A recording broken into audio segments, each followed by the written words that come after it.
morning guys, welcome sa aking FB page at YouTube channel. So kung makita nyo po, may hawak ako ngayon na ubas.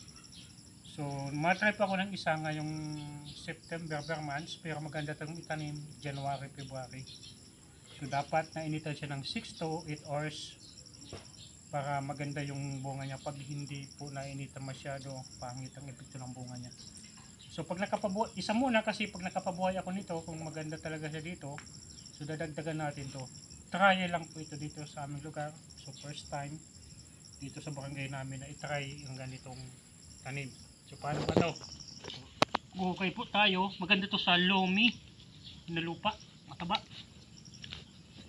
So ito tayo, ito po ay dating basurahan kaya ng mga damo, kaya mataba ang lupa.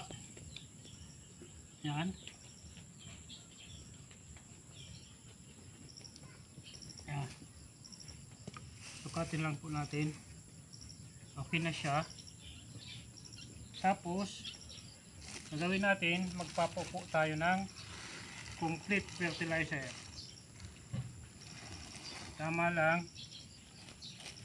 So, pakita natin dito sa butas yung fertilizer.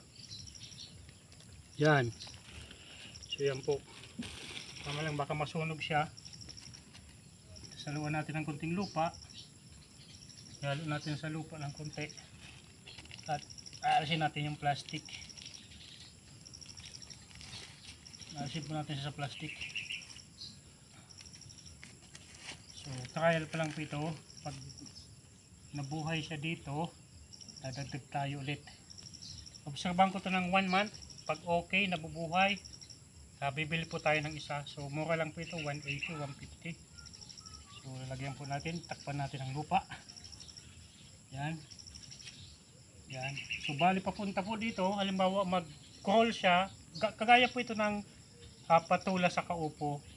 So gumagapang, kailangan po may trellis. So for now, temporarily, so lalagyan po natin muna siya ng temporary akyatan. So pag talagang umakyat po siya hanggang dito, lalagyan ko po siya ng trellis o akyatan niya. So temporary lang po muna kasi di natin sure kung okay siya dito, mabubuhay. So para sa akin mahirap tong mabuhay kasi commonly cold places lang po. So ang kaya niyang init ay hanggang I think 32 degrees lang po. So pag sumubra, hindi ko po alam kung anong mangyayari. So lalagay tayo ng temporary trellis niya. Lagyan po na muna natin ito.